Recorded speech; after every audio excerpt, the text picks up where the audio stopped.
मेरा नाम रश्मिका है। वो कौन सी घड़ी थी जिसमें मैं तुझे अपने घर की बहू बनाकर लाई थी?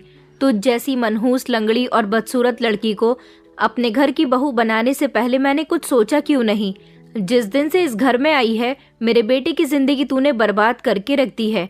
ऊपर वाला करे कि जैसे तू बदसूरत और लंगड़ी है, वैसे ही तेरा आने वाला बच्चा भी लंगड़ा हो। मेरी सास मुझे बद्दुआएं दे रही थी तो मेरा दिल दर्द से फटने लगा।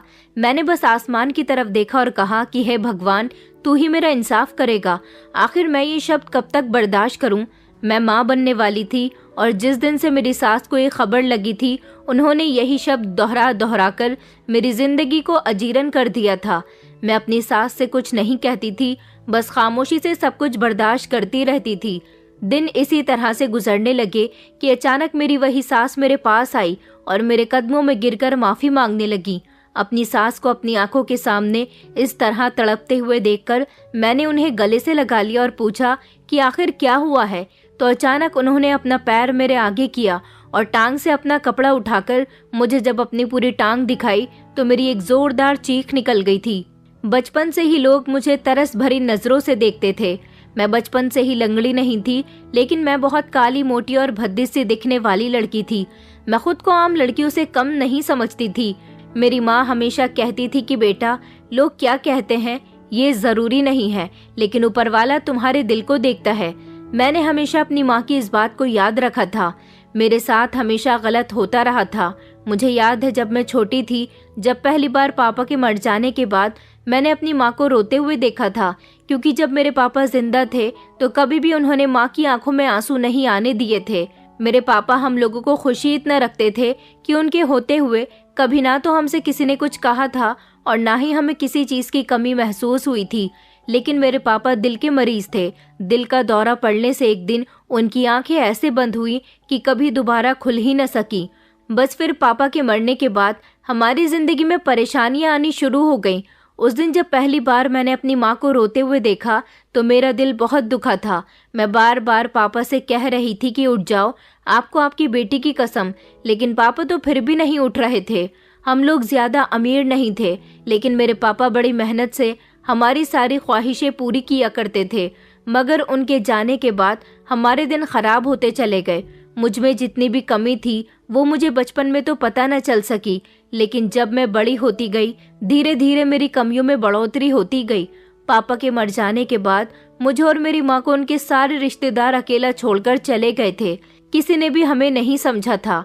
बस फिर उसके बाद हम दोनों माँ बेटी की कड़ी परीक्षा शुरू हो गई थी। मेरी माँ ने मजबूरी में आकर प्लास्टिक बनाने वाली एक फैक्ट्री में काम करना शुरू कर दिया था ताकि उन्हें कुछ पैसे मिल सके। वहाँ पर कुछ औरतें भी काम किया करती थी। माँ मुझे भी अपने साथ लेकर जाना चाहती थी, लेकिन जब मेरी माँ ने फैक्ट्री का माहौल देखा कि वहाँ पर मेरी माँ पर ही कुछ लोग नजर रखते हैं, इसलिए उन्होंने मुझे वहाँ लेकर जाने का इरादा तर्क कर दिया। मैं पढ़ना चाहती थी, लेकिन घर के हालात ऐसे थे कि हमारे लिए 2 वक्त की रोटी भी बहुत मुश्किल हो रही थी। मगर फिर भी मेरी माँ ने मेहनत करके जैसे तैसे मुझे शिक्षा हासिल करवाई, मुझे स्कूल भेजा। मैं भी पढ़ने में बहुत अच्छी थी, इसलिए मैंने कभी अपनी माँ को निराश नहीं किया और दिन रात पढ़ाई में लगी रहती थी। घर के कामकाज भी करती थी, अपनी माँ के लिए खाना भी बनाया करती थी ताकि थकी हारी मेरी माँ काम से वापस आए तो उन्हें भरपेट खाना मिल जाए। लेकिन मैंने देखा था कि गुजरते हुए समय के साथ हमेशा मेरी माँ परेशान रहती थी। जैसे जैसे समय गुजरता गया और मैं जवान हो गई थी, मेरा इंटर कंप्लीट हो चुका था, मैं कॉलेज में एडमिशन लेना चाहती थी। माँ ने कहा था कि बेटा, मैं तुम्हारी ख्वाहिश जरूर पूरी करूंगी। माँ ने मेरा कॉलेज में एडमिशन करवाने के लिए अपने फैक्ट्री के मालिक से कुछ रकम उधार ली थी और उनसे कहा था कि वो जल्द ही हर महीने काम करके उनकी पूरी रकम चुका देंगी, और इस तरह मेरा कॉलेज में एडमिशन हो गया था। मेरी माँ ने सारी जिंदगी बड़ी मेहनत की थी। मैंने देखा था कि माँ मुझे हमेशा परेशान नजर आती थी, क्योंकि मोहल्ले की औरतें बार बार उनसे कहती थी कि तुम्हारी बेटी जवान हो गई है, मगर हमें उस पर बड़ा अफसोस होता है, वो कभी किसी के घर की बहू नहीं बन सकेगी। क्योंकि आज के ज़माने में लड़की का पढ़ा लिखा होना ज़रूरी नहीं, सुंदर होना बहुत ज़रूरी है। एक सुंदर लड़की को हर कोई अपने घर की बहू बनाने के लिए तैयार रहता है। मेरी माँ ये बात सुनकर बहुत उदास हो जाती थी और वो सोचती थी कि लोगों की कही बात कहीं सच ना हो जाए। मोहल्ले के लोग मेरी माँ को बहुत परेशान किया करते थे। हमेशा उनसे मेरे ही बारे में बातें करते रहते थे।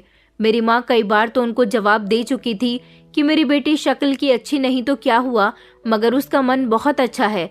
लेकिन मोहल्ले की औरतें मुंह बनाकर चल दिया करती थी, मगर अपनी हरकतों से बाज नहीं आती थी। कभी कभी मैं भी सोचती थी कि मैं उनको जवाब दूं, मगर मैं अपनी माँ की तरफ देखती जो हमेशा खामोश रहती थी। मैंने भी खामोशी को चुन लिया, क्योंकि मैं जानती थी कि मेरी जीत का असली जवाब वक्त देगा। उसी दिन मैंने अपनी माँ को एक और आजमाइश से गुजरते हुए देखा। जब मैं कमरे में दाखिल हुई तो मैंने देखा कि हमारे यहाँ मेरे चाचा चाची आए हुए थे। मेरे चाचा जी अपनी बेटी की शादी करने जा रहे थे, जो उम्र में मुझसे छोटी थी, लेकिन वो लोग मेरी माँ को भी कम बातें नहीं सुना रहे थे। कहने को तो वो हमारे रिश्तेदार थे, लेकिन कभी उन्होंने हमारे सुख दुख में साथ नहीं दिया था। मैंने देखा था कि मेरी चाची अजीब सी नजर बनाकर मेरी माँ से कह रही थी कि तुम्हारी बेटी तो सारी उम्र बैठकर खाएगी, शादी तो कोई करेगा नहीं इससे। उनके मुंह से ऐसी बातें सुनकर मेरी माँ के चेहरे पर दुख था, मगर वो खामोश रही। मैंने पहली बार महसूस किया कि शब्द जख्मों से ज्यादा गहरे होते हैं। उस दिन मैंने खुद से वादा किया कि मैं अपनी तकदीर खुद बनाऊंगी, क्योंकि बचपन से लेकर अब तक मैं देखती आ रही थी कि कोई भी हमारे साथ नहीं था। मैं स्कूल जाती थी, फिर बड़े होने के बाद कॉलेज गई, लेकिन स्कूल से लेकर कॉलेज तक के सफर में मेरा सामना बहुत सारी लड़कियों से हुआ था, मगर कोई भी मेरी सहेली नहीं बन सकती थी। लड़कियां मेरी बदसूरती देखकर मुझसे दूर भागती थी। कोई भी मुझसे दोस्ती नहीं करना चाहता था। मैं मोहल्ले की लड़कियों को आपस में खेलता हुआ देखती थी, लेकिन कोई भी लड़की मेरे साथ नहीं खेलती थी। हर कोई मुझसे दूर भागती थी, कहती थी कि तू बहुत ही काली है, हमें तेरे साथ नहीं खेलना। और तो और वो मेरी बदसूरती का मजाक बनाया करती थी। कई सालों से मैं अपनी बदसूरती का मजाक लोगों को उड़ाते हुए देखती आई थी। रात के समय जब मैं अपनी माँ के साथ बैठती तो उन्होंने मेरा हाथ थामकर कहा कि बेटा, कभी हिम्मत ना हारना। लोग सिर्फ देखते हैं, मगर ऊपर वाला फैसला करता है। तुम पढ़ने में बहुत अच्छी हो, तुम्हारी मेहनत एक दिन सबको खामोश कर देगी। कुछ दिन बाद मैं एक करीबी बाजार में गई, जहाँ मेरी एक पुरानी मोहल्ले की आंटी मिली। वो एक रिश्ता करने वाली फेमस औरत थी, और वो मेरी माँ को देखकर कहने लगी कि तुम्हारी बेटी जवान हो गई है, अफसोस है कि इसका भाग्य अच्छा नहीं है। कौन करेगा इससे शादी? ना तो ये रंग रूप की अच्छी है, और ना ही इसका शरीर ऐसा है कि लोगों को अपनी तरफ अट्रैक्ट करवा सके। इसका मोटापा इसकी बदसूरती को और बढ़ा देता है। मेरी माँ ने उनसे कह रखा था कि मेरी बेटी के लिए भी कोई रिश्ता बताना, इसलिए वो इस तरह की बातें कर रही थी। उन्होंने कहा कि कोई आम लड़का तो इससे शादी नहीं करेगा, किसी लाचार या फिर किसी भिखारी वगैरह से ही तुम्हारी बेटी की शादी हो सकती है। मैं इसका रिश्ता नहीं करवा सकती। मेरी आंखों में तो आंसू आ गए थे। मेरी वजह से मेरी माँ भी खामोश थी। मैं अंदर से टूट चुकी थी। मैंने खुद से वादा किया कि मैं दुनिया को साबित करके दिखाऊंगी कि एक बदसूरत और भद्दे शरीर वाली लड़की अगर इरादा कर ले तो दुनिया का सबसे मजबूत इंसान बन सकता है। उस रात मैंने फिर ऊपर वाले से बात की और रोते हुए उनको अपनी परेशानी के बारे में बताया। मैंने सब्र किया कि भगवान मुझे हिम्मत दे। मैं दुनिया को दिखाना चाहती हूँ कि तेरे फैसले सबसे बेहतरीन होते हैं। वो लम्हा मेरी जिंदगी में सब कुछ बदलने वाला था। मैंने फैसला कर लिया था कि अब मैं खुद को किसी से कम महसूस नहीं करूंगी। मैंने पढ़ाई में पूरा ध्यान देने का फैसला किया और पहले से भी ज्यादा मेहनत करनी शुरू कर दी। मैंने हर मौका हासिल करना चाहा जहां मैं खुद को मजबूत कर सकूं। यह मेरी परीक्षा थी और मैंने खुद से वादा कर लिया था कि मैं अब कभी हार नहीं मानूंगी। मैं जानती थी कि मेरा सब्र और मेहनत एक दिन मेरा फ्यूचर बदल देगी, और वो दिन बहुत करीब था। वक्त तेजी से गुजरता गया। मेरी जिंदगी में कई उतार चढ़ाव आए, मगर मैंने सब्र करना नहीं छोड़ा। मैं जानती थी कि मेरा सब्र और मेहनत एक न एक दिन तो जरूर रंग लाएगा, और वो दिन फिलहाल आ ही गया था। मैंने अपनी एजुकेशन पूरी कर ली और एक बड़ी कंपनी में मुझे नौकरी मिल गई। ये लम्हा मेरे लिए किसी सपने की तरह था। वो ही लड़की जिसे उसकी बदसूरती की वजह से बचपन से कमजोर समझा गया था, जिस पर हमेशा नेगेटिव कमेंट्स किए गए, आज एक काबिल और मेहनती लड़की बन चुकी थी। जब मुझे पहली सैलरी मिली तो मेरी खुशी का कोई ठिकाना नहीं था। मैं सीधा घर पहुंची और माँ के हाथ में अपनी पहली सैलरी रख दी। माँ, ये मेरी पहली सैलरी है, उसी मेहनत का नतीजा जिसमें आपने मेरा बराबर से साथ दिया। अब आपको नौकरी करने की कोई ज़रूरत नहीं है। अब आपकी बेटी कमाया करेगी और आप घर बैठकर आराम करोगी। वैसे भी कई सालों से मेरी माँ नौकरी करते करते थक चुकी थी। अब उनकी बेटी इस काबिल हो गई थी कि उन्हें आराम दे सकती है। मेरी सैलरी अपने हाथों में रखते हुए मेरी माँ की आंखें नम हो गईं। उन्होंने रोते हुए कहा कि बेटा, तुमने मेरा सर गर्व से ऊंचा कर दिया। ये वो शब्द हैं जो मेरे दिल को भा रहे थे। मुझे लगा कि जैसे मेरी सारी मेहनत रंग ले आई है। मैंने अपनी माँ के चेहरे पर सुकून देखा था, मगर ये खुशी सबके लिए खुशी की वजह नहीं थी। आसपास के लोगों को जब ये बात पता चली कि मेरी अच्छी कंपनी में नौकरी लग गई है और मैं अच्छा कमाने लग गई हूँ, तो सारे ही लोग जलकर राख हो गए थे। सबको लगता था कि अब मैं कमाने वाली हो गई हूँ, इसलिए मेरे घर के हालात अब बेहतर हो जाएंगे। और ये सच था। मैंने अपनी मेहनत की कमाई से अपने घर के हालातों को ठीक कर लिया था। पड़ोस की औरतें मेरी माँ से आकर कहती थी कि तुम्हारी बेटी बिगड़ जाएगी, शादी करने की उम्र में तुमने उसे नौकरी करने के लिए भेज दिया। मेरी माँ उन लोगों से कहती थी कि मुझे अपनी बेटी पर पूरा भरोसा है, मेरी बेटी कभी कुछ गलत नहीं करेगी, मेरी बेटी बहुत अच्छी और समझदार है। दिन गुजरते जा रहे थे और धीरे धीरे मैं अपनी नौकरी में कामयाब होती जा रही थी। एक दिन हमारे मोहल्ले से ही मेरा रिश्ता आया। मेरी उम्र अब काफी हो चुकी थी। ये रिश्ता मेरे लिए नहीं आया था, बल्कि मेरी नौकरी देखकर आया था, क्योंकि लोगों को उम्मीद नहीं थी कि मैं अपनी मेहनत की कमाई से अपनी जिंदगी को काफी हद तक बेहतर कर सकती हूँ। मैंने अपने घर में अच्छा और नया फर्नीचर मंगवा लिया था। माँ के लिए एक नौकरानी रख दी थी, क्योंकि वो ज्यादा काम नहीं कर सकती थी, और फिर हम दो ही तो लोग थे और एक दूसरे का सहारा थे। मेरी माँ की जिंदगी सुकून और आराम से गुजर रही थी। लोगों ने देखा कि भले ही मेरी शक्ल सूरत अच्छी नहीं है, लेकिन मैं नौकरी कर रही हूँ, अच्छा कमा रही हूँ। मैंने घर को भी बेहतर कर लिया है, इसलिए ये रिश्ता खुद चलकर हमारे घर आया था। वो हमारे पीछे वाले मोहल्ले का रिश्ता था, और जो औरत अपने बेटे का रिश्ता मेरे लिए लेकर आई थी, उसका बेटा दिखने में काफी सुंदर था, और वो जिस जगह नौकरी करता था वहाँ उसकी सैलरी ज्यादा नहीं थी। वो उस औरत का इकलौता बेटा था। वो अच्छे खाते पीते लोग थे। मेरी माँ के लिए इससे बड़ी खुशकिस्मती की बात और क्या हो सकती थी कि उनकी बेटी का रिश्ता खुद चलकर घर आया है, जिसने कभी इस बात की उम्मीद ही उठाकर रख दी थी कि उनकी बेटी की शादी किसी अच्छे परिवार में हो सकती है। क्योंकि लोग हमेशा मेरी माँ को यही ताने दिया करते थे कि तुम्हारी मोटी और काली लड़की की शादी कभी भी अच्छे घर में नहीं होगी, या फिर इसकी तो कभी शादी ही नहीं होगी, क्योंकि कोई भी उसे पसंद नहीं करता। लेकिन अब सब लोग हैरान रह गए थे कि मेरे लिए इतने अच्छे परिवार का और इतने अच्छे लड़के का रिश्ता आया था। मेरी माँ ने तो खुशी खुशी इस रिश्ते को एक्सेप्ट कर लिया था, क्योंकि रिश्ते से इनकार करने की कोई वजह ही नहीं थी। मैं भी खुश थी। मुझे तो विश्वास ही नहीं हो रहा था कि मेरी भी शादी होगी। मैंने तो उम्मीद ही उठाकर रख दी थी कि कभी मेरी शादी हो सकती है, और लोगों की बातें सुनकर मैं समझ भी गई थी कि अगर मेरी शादी नहीं हुई तो मैं अपनी माँ का सहारा तो बनूंगी, मैं अपनी माँ के साथ रहूंगी। लेकिन कभी कभी ये ख्याल आता कि कहीं मेरी माँ भी मुझे अकेला छोड़कर न चली जाए, तो फिर मैं किसके सहारे अपनी जिंदगी गुजारूंगी। लेकिन अब मुझे खुशी हो रही थी कि मेरी शादी होने जा रही है। मेरी माँ ने कहा था कि बेटा देखो, तुम्हें तुम्हारे सब्र का नतीजा मिल गया। ऊपर वाले ने तुम्हारे लिए खुद हमारे घर रिश्ता भेजा है।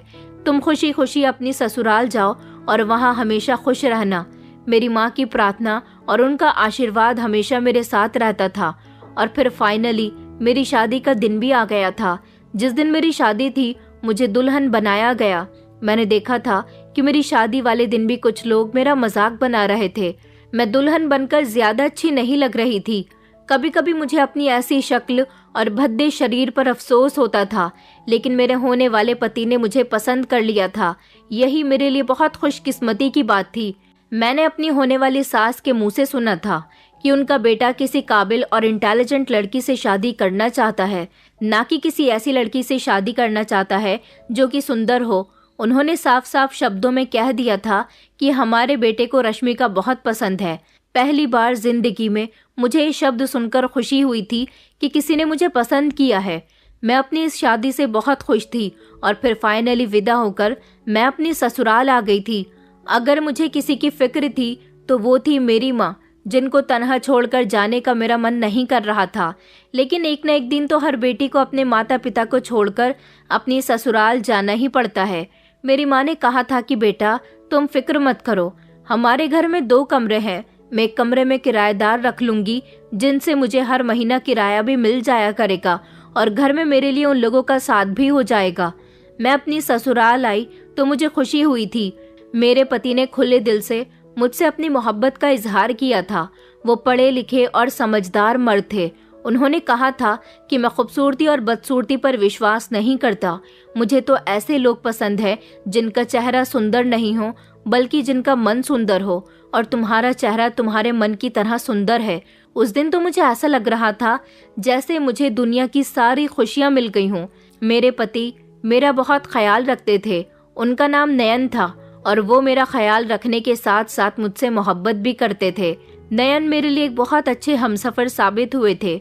मेरी शादी को धीरे धीरे 1 हफ्ता गुजर गया था। मेरे ससुराल में मेरी सास और एक जवान नंद मौजूद थी। शुरू में तो उन लोगों का बिहेवियर मेरे साथ बहुत अच्छा रहा, लेकिन शादी को जैसे ही 1 महीना पूरा हो गया तो मेरी सास ने मुझसे कहना शुरू कर दिया कि बहू तुम पढ़ी लिखी हो, तुम्हें नौकरी ज्वाइन कर लेनी चाहिए। मुझे नौकरी ज्वाइन करने से कोई प्रॉब्लम नहीं थी, लेकिन शादी के 1 हफ्ते बाद ही मेरी सास ने मुझे पूरी रसोई संभालने के लिए दे दी थी। वो दोनों माँ बेटी घर का कोई काम नहीं करती थी।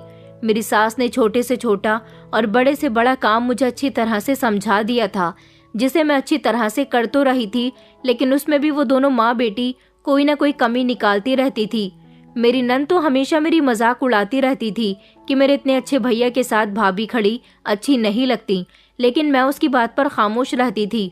कभी मैंने किसी को भी पलटकर जवाब नहीं दिया था। मेरी नंद शुरू में तो मेरे साथ बहुत अच्छी रही। मेरी सास ने नयन से भी बात की थी कि रश्मिका को हमें जॉब पर भेज देना चाहिए, लेकिन इस बात के लिए मेरे पति ने कहा था कि अभी वो नई नवेली दुल्हन है और अभी हमें अपनी शादी के दिनों को एंजॉय करना है। मेरे पति कुछ और कहते थे और मेरी सास मेरे पीछे नौकरी करने के लिए पड़ी रहती थी। मैं सोचती थी कि सारे दिन मुझे घर के कामों से फुर्सत नहीं मिलती, तो फिर ऐसे टाइम में मैं नौकरी कैसे करूंगी। मेरी नंद अभी पढ़ाई कर रही थी और वो कॉलेज जाया करती थी, लेकिन कॉलेज से आने के बाद वो सारा दिन अपने कमरे में रहती थी। कहती थी कि पढ़ाई करती हूँ, मगर मुझे अच्छी तरह से पता था कि वो पढ़ाई नहीं करती बल्कि किसी लड़के से फोन पर बातें करती है। एक दिन मैंने खुद उसे अपनी आंखों से किसी लड़के से फोन पर बातें करते हुए देखा था। मैंने सोचा कि ये तो बिल्कुल भी ठीक नहीं है, इसलिए एक दिन मैंने उसे रंगे हाथों पकड़ लिया और कहा कि बताओ तुम किससे फोन पर बातें करती हो। वो घबरा गई और बुरी तरह से डर गई थी। उसने मुझसे कहा था कि भाभी इस बारे में किसी को कुछ मत बताना प्लीज। मैंने उसे भरोसा दिलाया था कि मैं किसी से कुछ नहीं कहूंगी, लेकिन उसे एडवाइस दी थी कि वो कोई गलत कदम न उठाए। अगर वो किसी को पसंद करती है तो अपने घर वालों को बता दे, ताकि कोई गलत कदम उठाने से पहले उसकी शादी इज्जत के साथ उसके साथ हो जाए। लेकिन मुझे नहीं पता था कि ये काम करके मैंने कितनी बड़ी गलती की है। मेरी नंद नीता ने मुझसे इस बात का बहुत बड़ा बदला लिया था। 2-3 दिन के बाद उसने मुझसे कहा कि भाभी मैं अपनी एक सहेली से मिलने के लिए जा रही हूँ, आप भी मेरे साथ चलो ना। मैंने उसे मना भी किया कि नहीं, घर में बहुत काम है, मैं तुम्हारे साथ नहीं चल सकती, मगर फिर भी वो मुझे जबरदस्ती अपने साथ ले गई। वो मुझे काफी दूर जाने के बाद एक छोटे से घर में ले गई थी।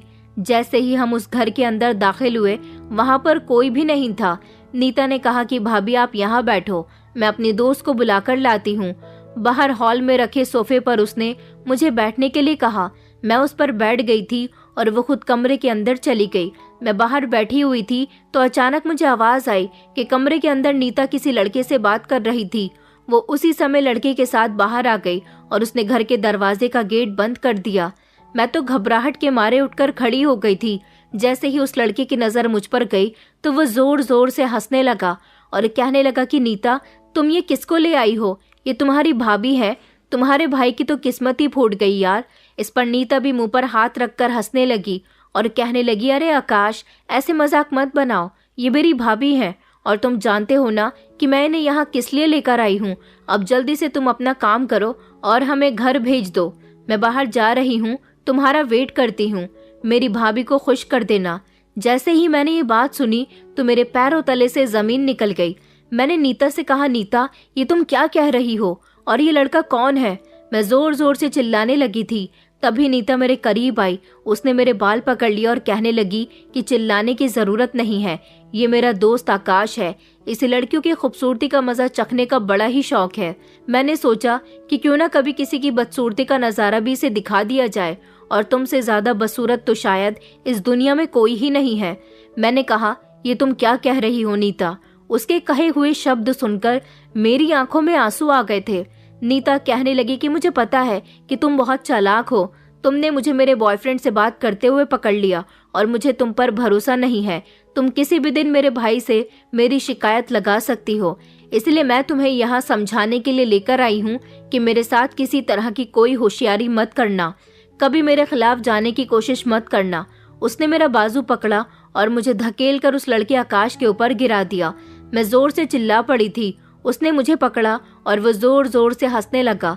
उसने नीता को बाहर जाने का इशारा किया। वो मेरे साथ जबरदस्ती करने की कोशिश कर रहा था और नीता दरवाजे तक पहुंच रही थी। मैं समझ गई थी कि मेरे साथ अब क्या होने वाला है। मैंने जल्दी से जोरदार धक्का उस लड़के को दिया। वो टेबल पर जा गिरा था। नीता जो बाहर का दरवाजा बंद करने ही वाली थी, इतनी ही देर में मैंने जोर से दरवाजा खोला और वो भी गिरने वाली थी, मगर उसने खुद को संभाल लिया। मैं वहां से भागने में कामयाब रही। भागकर उल्टी सीधी घर की तरफ जाने की कोशिश कर रही थी, लेकिन भागकर जब मैं रोड तक आई तो अचानक एक बड़ी सी गाड़ी के सामने आ गई। मैं जैसे ही जमीन पर गिरी तो वो गाड़ी मेरी टांगों को रौंदते हुए चली गई थी। मेरी जोरदार चीख निकली और मेरी आंखों के सामने अंधेरा आने लगा था। वहां पर भीड़ इकट्ठी होने लगी। कुछ लोग कह रहे थे कि अरे हटो, रास्ता छोड़ो, और कुछ लोग कह रहे थे कि बेचारी लड़की को काफी चोट आई है। ये सारी आवाज मुझे आसपास से आ रही थी और फिर देखते ही देखते मेरी आंखें बंद हो गईं। मुझे नहीं पता था कि मुझे कब होश आया था, लेकिन जब मुझे होश आया तो मैं अस्पताल के बिस्तर पर मौजूद थी। मैंने चारों तरफ नजर दौड़ाकर देखा तो मैं खाली कमरे में लेटी हुई थी। मैं अपने शरीर को हिलाने की कोशिश कर रही थी, लेकिन मेरा शरीर किसी तरह की कोई हरकत नहीं कर पा रहा था। शायद मुझ पर बहुत तकलीफ थी। कुछ समय के बाद वहां पर नर्स आई और उसने मेरे पति को बुलाया। उनके साथ साथ मेरी माँ भी आई थी। नयन ने जब मुझे देखा तो बेचैनी से कहने लगे कि तुम कैसी हो रश्मिका, और तुम कहाँ गई थी? तुम्हारे साथ ये सब कुछ कैसे हुआ? लेकिन मैं उन्हें क्या बताती। फिर मुझे याद आया कि ये सब तो उनकी बहन ने किया था। ये बात मैं उनको कैसे बताऊं? ये सब कुछ नीता ने मुझे डराने धमकाने के लिए किया था, ताकि मैं आगे किसी के सामने उसकी सच्चाई न बता सकूं। मैंने तो फैसला कर लिया था कि मैं उसके बारे में किसी को कुछ नहीं बताऊंगी, लेकिन ये जो कुछ हुआ था, इससे मुझे ये पता चल गया था कि हमें किसी पर भरोसा नहीं करना चाहिए, और अगर किसी को अपनी तरफ से भरोसा दिलाना है तो उसकी दलील पेश करनी जरूरी है, क्योंकि हर कोई आपके शब्दों पर विश्वास नहीं करता। कुछ लोगों को दलील की भी जरूरत होती है। मैंने अपने पति को कुछ नहीं बताया। मैं खामोश रही, बिस्तर पर पड़ी रोती रही। मेरी माँ भी अस्पताल में मुझसे मिलने के लिए आई थी और हर किसी की जुबान पर यही शब्द थे कि ये सब कुछ कैसे हुआ। मैंने किसी को कुछ नहीं बताया था, मगर मुझे जो पता चला उसने मुझे पूरी तरह से झंझोड़ कर रख दिया था। मुझे पता चला कि इस एक्सीडेंट में मेरी एक टांग पूरी तरह से डैमेज हो चुकी थी, जिसकी वजह से मैं लंगड़ी हो गई। मैं एक टांग से चल नहीं सकूंगी। ये बात जब मुझे पता चली तो मैं और ज्यादा अपनी किस्मत पर रोने लगी और ऊपर वाले से यही शिकायत करने लगी कि पहले ही क्या मेरे अंदर कम कमियां थीं, जो एक और कमी मेरे अंदर डालकर लोगों को बातें बनाने का मौका दे दिया। मुझे सबसे ज्यादा भरोसा अपने पति पर था, जो मुझे ऐसे हाल में भी बहुत सपोर्ट कर रहा था और मुझसे बहुत मोहब्बत करता था। मुझे डिस्चार्ज करवाकर घर ले आया गया था। फिर मुझे पता चला कि मेरे अंदर जो नई कमी आ गई है, उसकी वजह से अब सबने मुझे दोष देना शुरू कर दिया।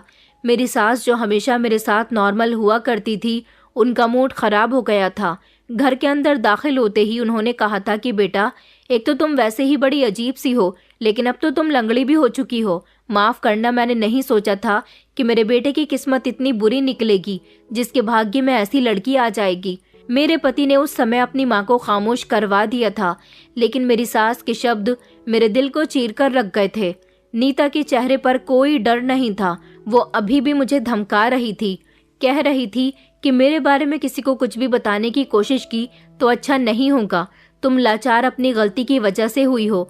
अगर मेरे दोस्त को खुश कर देती तो शायद तुम्हारे साथ ऐसा न होता, और वैसे भी अब तो तुम किसी के सामने मुंह खोलने के लायक भी नहीं रही हो। अगर तुम किसी को बताओगी कि तुम्हारी ऐसी हालत की जिम्मेदार मैं हूँ, तो तुम्हारी बात पर कोई यकीन नहीं करेगा, क्योंकि तुम्हारे पास इस बात का कोई सबूत ही नहीं है। नीता बिल्कुल ठीक कह रही थी। मैंने अपने दिल पर पत्थर रख लिया। बस मैं रोती रहती और अपने ऊपर वाले से शिकवा करती रहती थी कि आखिर मेरी जिंदगी में अभी और कितनी कठिनाइयां आनी बाकी है। मेरा पति हर रोज अपनी नौकरी पर जाया करता था और रात को मेरे साथ एक अच्छा समय गुजारा करता था। मैं अपनी टांगों से लाचार हो गई थी और अपने ससुराल वालों के लिए बोझ बन गई थी। मेरी नंद तो मुझे हर तरह से परेशान करने में कोई कसर नहीं छोड़ती थी, लेकिन अब सास ने भी मुझे बहुत परेशान करना शुरू कर दिया था। वो छोटी छोटी बात पर मुझे ताना मारा करती थी कि तू लंगड़ी है, तूने मेरे बेटे की जिंदगी में आकर उसकी जिंदगी बर्बाद करती है। तुझ जैसी लड़की को मैं इसीलिए अपने घर की बहू बनाकर लाई थी ताकि तू नौकरी करे और मेरा बेटा आराम से बैठकर खाए, मगर तू तो लंगड़ी होकर बैठ गई है। अब तू क्या नौकरी करेगी? मगर मैं अपने इतने अच्छे और पढ़े लिखे बेटे की जिंदगी तेरे साथ बर्बाद होने नहीं दूंगी। मैं तुझे इस घर से और अपने बेटे की जिंदगी से जल्द ही निकाल दूंगी। मैं अपनी सास के सामने हाथ जोड़कर रोया करती थी और कहती थी कि कभी भी ऐसा वैसा कुछ मत करना। मैं तो नौकरी करना चाहती थी, लेकिन मेरी किस्मत में ऐसा हो गया तो मैं क्या करूं? मगर मजाल है कि मेरी सास पर कभी भी मेरे आंसू का कोई असर हुआ हो।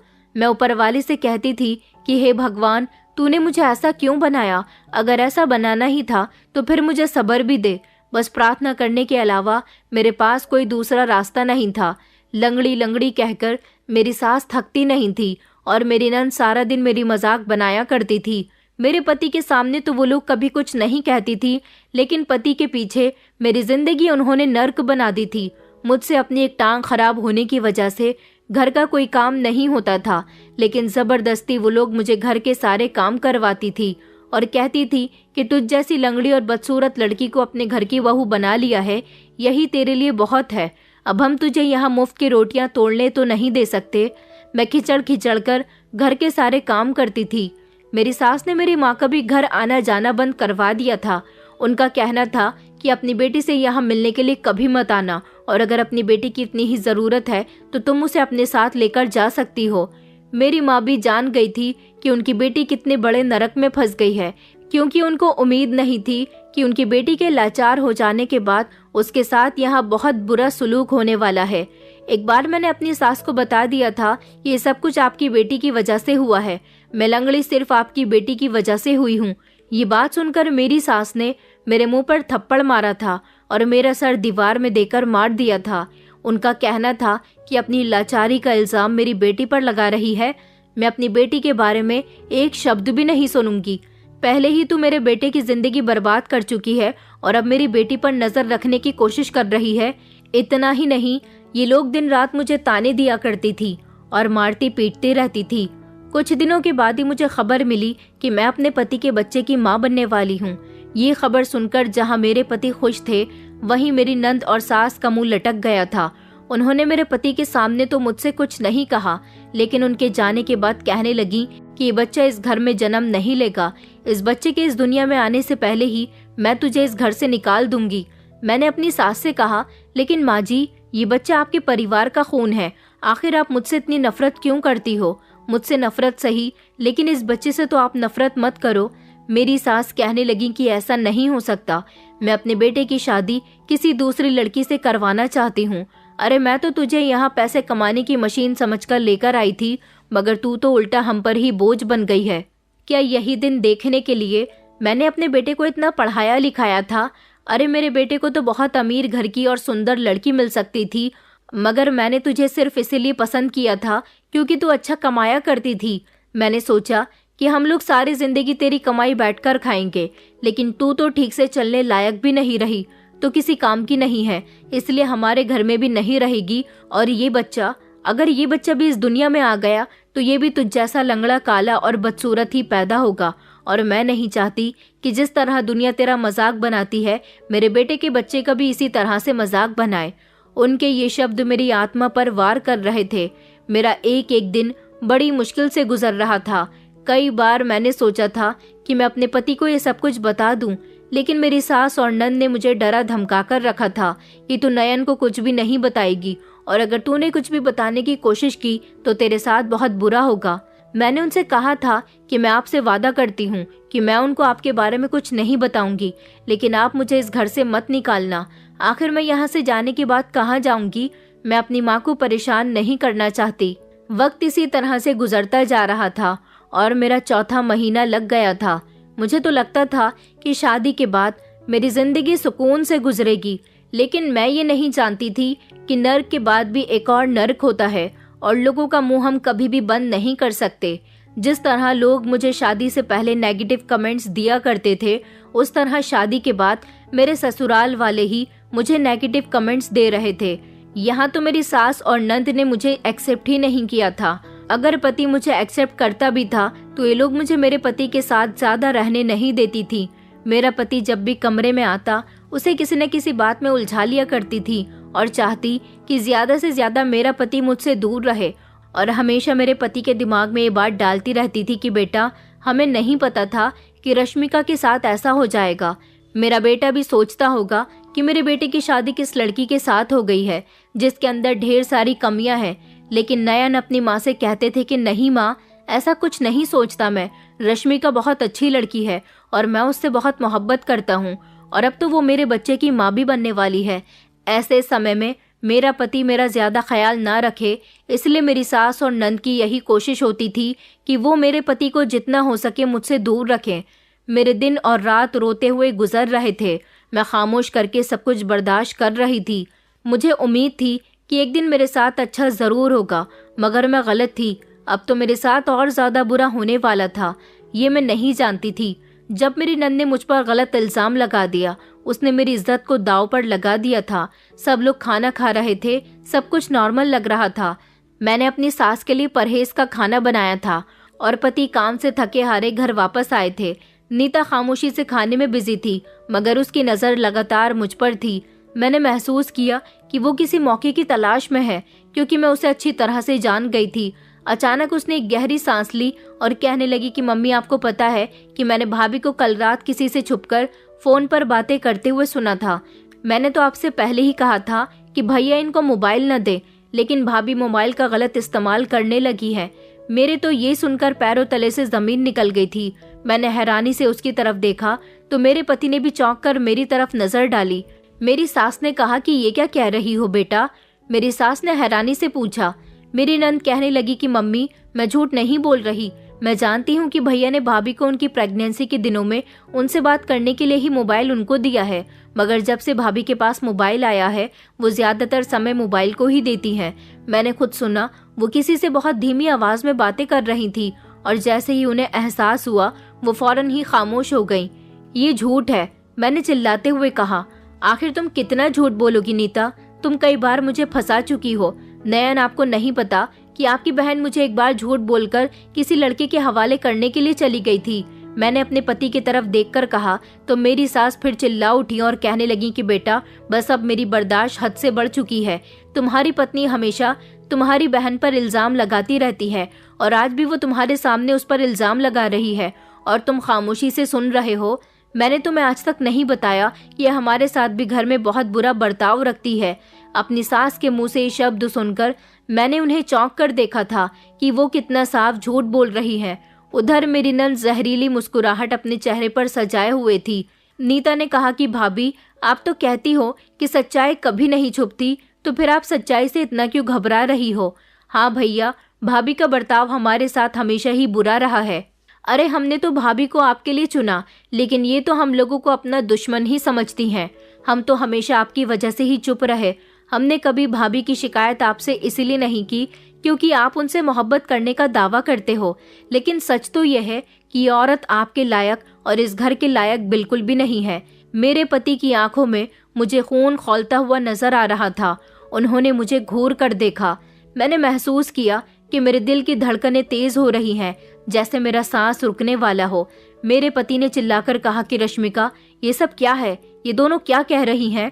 मैंने कहा कि ये सब झूठ है नयन, ये सब इन दोनों की साजिश है। ये दोनों मुझे आपकी जिंदगी से निकालना चाहती हैं। मैंने कभी आपको इनके बारे में नहीं बताया। तो वो कहने लगी कि अच्छा, हम झूठ बोलते हैं तो तुम इस बात को साबित करो। मेरी सास ने मुझे घूरते हुए कहा। ये वो लम्हा था जब मुझे एहसास हुआ कि जब कोई इंसान तुम्हें गिराना चाहे तो वो तुम्हारी सबसे छोटी कमजोरी को ही तुम्हारे खिलाफ इस्तेमाल कर सकता है। मेरी सास ने कहा, क्या तुम्हारे पास इस बात का सबूत है? मेरी सास ने मुस्कुराते हुए कहा था। मैं उन लोगों की चाल को अच्छी तरह से समझ गई थी। मेरे पति को यकीन हो चुका था कि उनकी बहन और माँ बिल्कुल ठीक कह रही है। मेरे पति ने कहा कि रश्मिका, मैंने तुम पर बहुत भरोसा किया था, ये सब तुमने क्यों किया? मैंने अपने पति से कहा कि नयन, आप भी मुझ पर शक कर रहे हो, मुझे आपसे ऐसी उम्मीद नहीं थी। मेरी सास तभी बोल पड़ी और कहने लगी कि शक?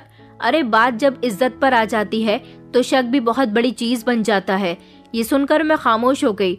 मेरे पति अब बोल पड़े थे। वो गुस्से से खड़े हो गए और कहने लगे कि यह सब कब से चल रहा है।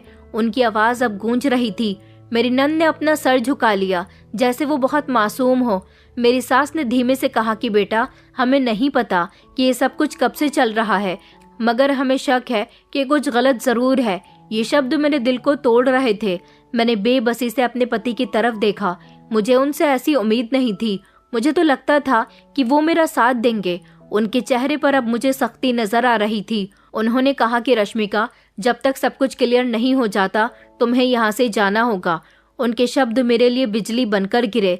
मेरी आंखों में आंसू आ गए। मैंने कहा कि आप अपनी पत्नी पर शक कर रहे हो, ऐसी हालत में मैं कहाँ जाऊंगी? उन्होंने कहा कि मुझे कुछ नहीं पता, कहीं भी जाओ, लेकिन यहाँ मत आना।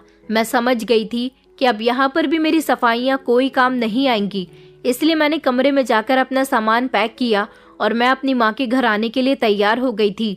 मुझे मेरे पति ने जाते हुए नहीं रोका था। मुझे उन पर बहुत गुस्सा आ रहा था। मैं अपनी किस्मत पर फूट फूट कर रो रही थी। ये वही घर था जिसमें एक दिन मैं दुल्हन बनकर दाखिल हुई थी और आज उसी घर से मुझे निकाला जा रहा था। मैं अपनी माँ के पास वापस आ गई, मगर दिल में एक अजीब सा जख्म लेकर। अब मैंने सोच लिया था कि मुझे किसी से भी कोई उम्मीद नहीं लगानी। मैं अपनी माँ के गले से लगकर बहुत रोई थी और अब मेरी माँ भी मुझे उस दलदल में दोबारा नहीं भेजना चाहती थी। उन्होंने कहा था कि बेटी, जो भी हालात होंगे, जैसे भी होंगे, मैं तुम्हारा ख्याल रखूंगी और तुम्हें अपने सीने से लगाकर रखूंगी। अब मैं अपनी माँ के साथ रहने लगी थी, मगर मुझे सबसे ज्यादा परवाह अपने बच्चे की थी।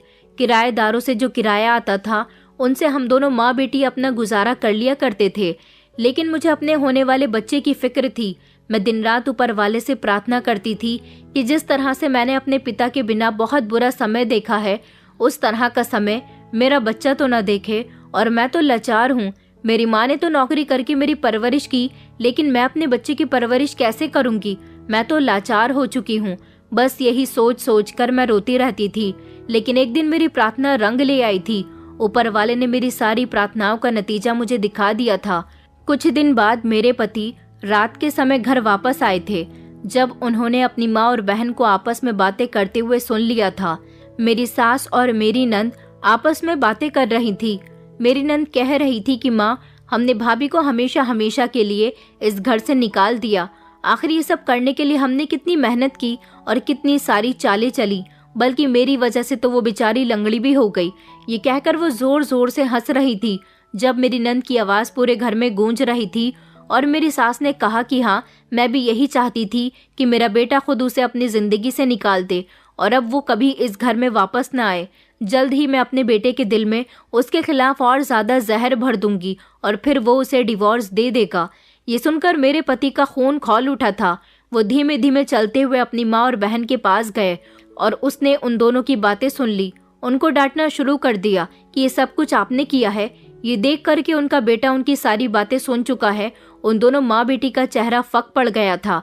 उन्होंने फौरन बहाने बनाने शुरू कर दिए थे, मगर वो जान चुका था कि उसकी पत्नी बेगुनाह थी और उनकी माँ बहन ने सिर्फ अपनी जिद में ये सब कुछ किया था और उनकी माँ भी मुझे पसंद नहीं करती थी। मेरे पति ने अपनी माँ और बहन को बहुत डांटा था और फिर वो फौरन ही मुझे लेने के लिए आ गए थे। उन्होंने मुझसे आकर माफी मांगी और सब कुछ बताया। मेरा आखिरी महीना चल रहा था और मेरे बच्चे को भी अपने पिता की जरूरत थी। मेरी जिंदगी जैसे मेरे बच्चे की जिंदगी ना हो जाए, इसलिए मैंने अपने पति को माफ कर दिया। उन्होंने कहा कि मैंने तुम पर शक करके बहुत बड़ी गलती की। उनकी आंखों में मुझे पछतावा साफ नजर आ रहा था। मैंने उन्हें गौर से देखा और फिर सर झुका लिया। मेरे पति मुझे हमारे घर वापस लेकर नहीं गए, बल्कि उन्होंने अपनी माँ और बहन से अलग रहने का फैसला कर लिया था। कुछ दिन उनकी माँ और बहन हमसे अलग रही, लेकिन अपने बेटे की नाराजगी ने मेरी सास को तोड़कर रख दिया था। मेरे पति उनके पास भी जाते थे, उनको पैसे भी दिया करते थे, लेकिन उनके साथ नहीं रहते थे। उन्होंने मेरे लिए एक किराए का घर लिया था जिसमें मैं और मेरे पति रहते थे। मैंने बेटी को जन्म दिया था और मेरी बेटी अपने पिता की तरह बहुत सुंदर थी। जो मुझ पर बिल्कुल भी नहीं गई थी। लेकिन एक दिन मेरी सास सीढ़ियों से उतर रही थी जब वो बहुत बुरी तरह से गिरी और उनकी एक टांग टूट गई थी। वो अपनी किस्मत पर रोने लगी थी। उन्हें समझ आ गया था कि मुझे बार बार लंगड़ी कहने का उनको ये नतीजा मिला, और मेरी नंद वो जिस लड़के से मोहब्बत करती थी, उसे अकेले में मिलने के लिए जाती थी, उसने उसका गलत फायदा उठाया। इस तरह से मेरी नंद की इज्जत पर भी दाग लग गया था और उसने उसे ठुकरा दिया था। मेरी नंद और मेरी सास को अपने किए की सजा मिल गई थी। वो दोनों रोती बिलखती मेरे घर आई और मेरे पैरों में गिरकर मुझसे माफी मांगने लगी। मेरी सास ने जब मुझे अपनी टांग दिखाई तो मेरे पैरों तले से जमीन निकल गई थी, और फिर मैंने ऊपर वाले का शुक्रिया अदा किया कि तो दुनिया में ही लोगों को उनके किए की सजा दे देता है। मैंने उन दोनों को माफ कर दिया क्योंकि उनको उनके किए की सजा मिल चुकी थी। दोस्तों, उम्मीद करती हूँ आपको हमारी कहानी पसंद आई होगी।